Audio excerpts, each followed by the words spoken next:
Thank you, Chairman Brown, Ranking Member Toomey. Thank you, Chairman Powell, for stepping up again and being willing to take the job on. Congratulations.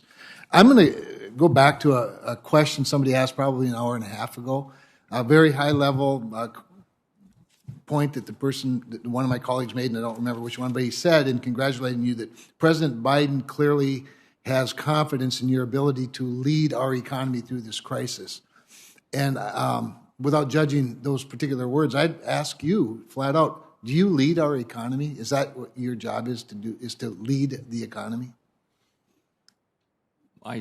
I'm responsible for an agency that has specific narrow mandates. I wouldn't want to characterize it one way or the other. Yeah, I wouldn't either, quite honestly. But I have great respect for and confidence in our free market economy with a very light regulatory touch. That said, I also want to associate myself with Senator Kennedy's strong word of encouragement to keep the Fed independent. That is why I respect you so much. Chairman Powell, under the previous president, you maintained independence, and we would certainly hope and expect that you'd continue that independence under the current administration. I want to, you've touched on this, but I want just a little further clarification, because somebody, I think it was Senator Menendez, asked you how do you balance the two mandates, of course, price stability and maximum employment. I thought you did a pretty good job. I want to give you a chance to make it even clearer. And maybe I'll help with the way I form the question. Doesn't price stability naturally lead to a strong economy, which naturally leads to maximum employment? In other words, you talked, I think, in your answer that we focus on whichever one's needs the help the most at a given time. That's my paraphrase of it. But perhaps you could just elaborate a little bit on it. Sure. So most of the time, monetary policy works the same way for both of them. Usually inflation is low when the economy is weak, when unemployment is high. And so you cut interest rates, and that helps unemployment go down and helps inflation move up, back up to 2%. So usually that's the case, almost all the time.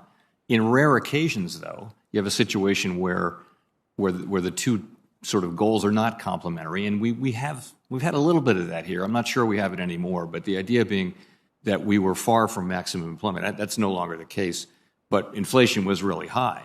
So I think the situation today is more correctly characterized as we're very rapidly approaching or at maximum employment, and we're far away from our inflation tool. There's no basis to prefer one of the two goals over the other, but our constitutionally adopted document at the Fed, our Statement on Longer Run Goals and Monetary Policy Strategy, says when this is the case, we look how far something is from the goal and how long it'll take to get to the goal, and we look at the other goal and we use our tools. And I think in the current application of that provision would say you need to focus on getting inflation under control, because you're not going to have maximum employment unless you have price stability.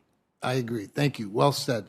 In fact, with that in mind, what I worry the most about with the Fed, and you and I have discussed this previously, is the mission creep that I think both clouds and, frankly, complicates that main mission of price stability. If you're having to sit around and you have to hire people that are going to assess climate risk, as an example, as though banks themselves aren't already considering that, which, by the way, climate risk, in my mind, is really regulatory risk. Because climate is a global issue. It's not a domestic issue. It's a domestic issue to the degree it's a global issue. But what I worry about is the natural outcome of further regulations in the climate sphere, and that's what we're talking about with the climate stress test, or cyber stress test, or any other number of tests, but climate in particular. The natural outcome is that we're going to somehow transfer our climate guilt to other countries who don't have our environmental and labor standards. In other words, we don't do anything to help the climate except to have more imports from faraway places that are much larger polluters than ours. So I have to tell you, I'm a little worried. I'm quite worried, actually, mostly worried about the mission creep at the Fed, should we continue to add these extra things that you have to be focused on. And I would just ask for a response to that, and then my time will wrap up. Well, I agree with your principle, which is that we got to stick to our knitting if we want to remain independent. I really do. And I guess I would say climate is appropriate for us as an issue to the extent it fits within our existing mandates. And I think it does, in the sense of it's another risk over time that banks are going to run. But we're not, the broader answer to climate change has to come from legislators and the private sector. I agree. Thank you, and I look forward to supporting your confirmation. Thank you. Thank you, Mr. Chairman. Thank you. Senator Ossoff is recognized from his office.